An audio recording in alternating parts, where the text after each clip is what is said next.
ＢH2.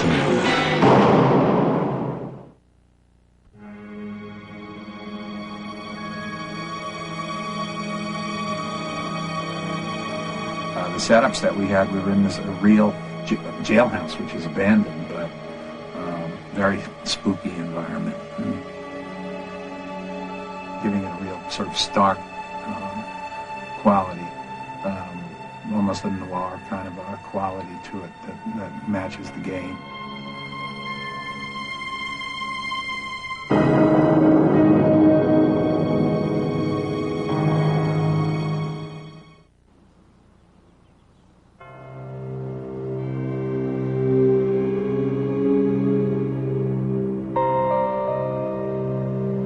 Well, what we were trying to do, this is a commercial for Biohazard 2, but we wanted it to look like a movie, so we basically wanted to produce it very much like a movie instead of like a commercial shoot.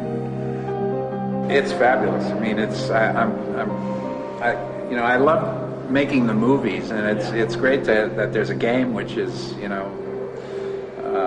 it's like a flashback to that genre, and it's, I can feel maybe a little bit like I had some influence on it, and so I feel very flattered, And it was just like a small motion picture shoot with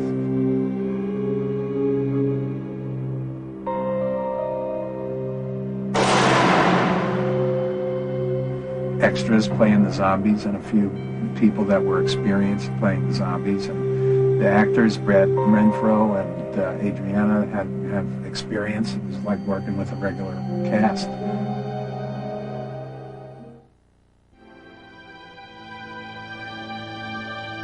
Screaming Mad George was fabulous. I mean, the zombies, he made some really terrific zombies for us. I just wish we could have given them more screen time. Well, now, zombie is something that is very, in a way, it's so overdone. And I usually tends to do something that is more in a surreal stage. So, and then, trying to make something very different from anybody's done, same genre. But in the sense of zombie, is it very difficult to try to put something very, surrealistic imagery thing going on, because then it really cuts off from the original, point. Right. So, I just thought, okay, well, we should just do it, make the really good zombies. You know what I mean? Instead of trying to do some different thing because they want a zombie and this is that.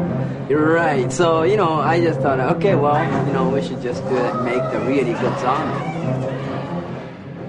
When I grew up on horror movies, the horror movies of the 40s and early 50s, zombies were always this sort of lower, blue-collar monster, And they were just vampiric. They were hungry for human flesh or blood or both.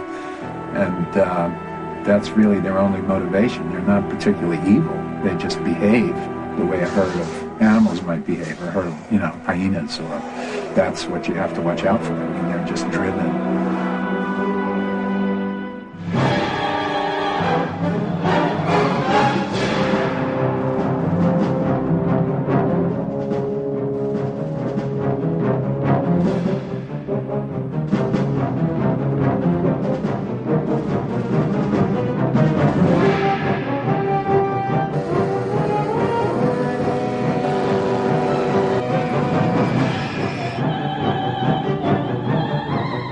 Well, it's funny, when you get a bunch of zombies in a room, I find, all the times that I've worked with zombies, if I make any physical move when I'm talking, then all of a sudden they all do it. And you have 40 zombies doing exactly the same thing, which is, so I generally let them invent their own moves, how they want to behave, basically just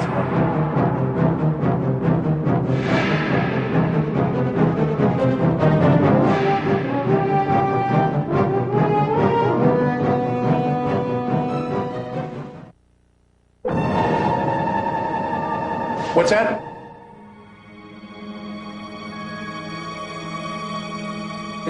Doesn't it kind of reflect on, I kind of like it because it's a real big change, coming from a spiritual hero to an actual literal hero. It's also very fun material, but it's good because it's a good little switch around.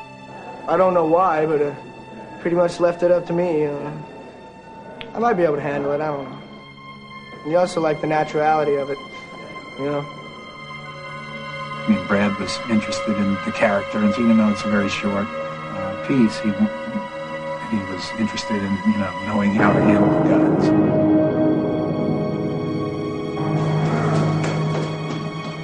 In my stories, the people that are trapped by them or that get in trouble are people who just can't either handle it or can't communicate properly with each other to form a plan to work around this problem. And so, yeah, we're good. That's all right.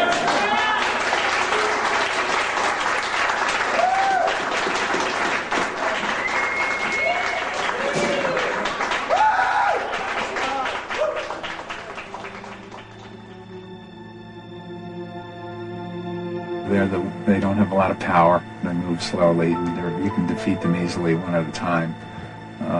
But when there's enough of them, and when you're not very organized yourself, or your group can't communicate or whatever, they're going to get you.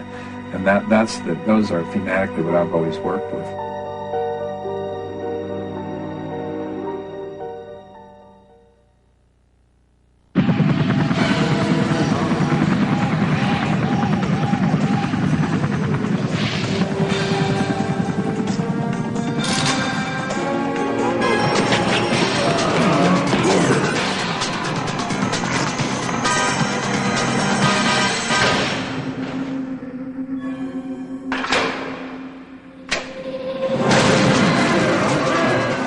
Biohazard 2.